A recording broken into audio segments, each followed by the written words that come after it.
How's it going today here at Nomad Mobile Maintenance and Repair? Today we're working on a 2002 Chevrolet 1500. Customer states that the vehicle does not start.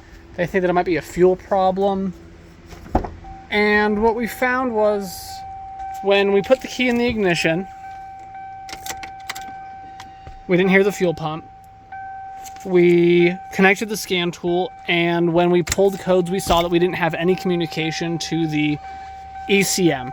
So once we saw that we had no communication to ECM, we know that there's going to be one of two things going on, or one of three things going on. We either have no power to the ECM, no ground to the ECM, or communication wires are bad. So first things first, we're going to be checking for power to the ECM. So we pulled up the wiring diagram and we found that there was a power wire, and it's going to be this one right here. And we checked for voltage at the one side, and we had 12 volts. Now I kind of jumped ahead because I couldn't find this fuse first, because if you look at the wiring diagram, it's labeled as ECMB, but if you look at here, it's under PCMB, but you have ETC, ECM, so I was going to assume it was going to say ECMB, not PCMB. So I wasn't really thinking that that's what they were going to call it. So I checked for voltage at the PCM instead first. That was 2.7 millimeters.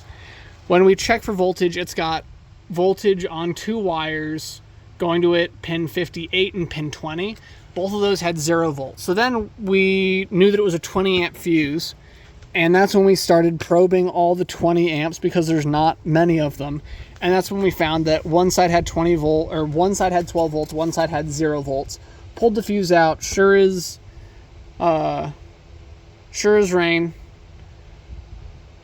No power going to that fuse because it had been blown.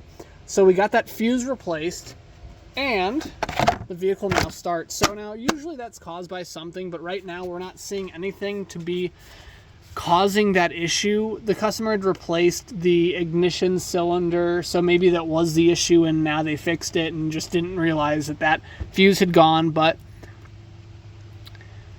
overall, pretty decent repair. When you don't have communication, check for power and ground to the PCM. Thanks so much for joining us. This is Nomad Mobile Maintenance and Repair.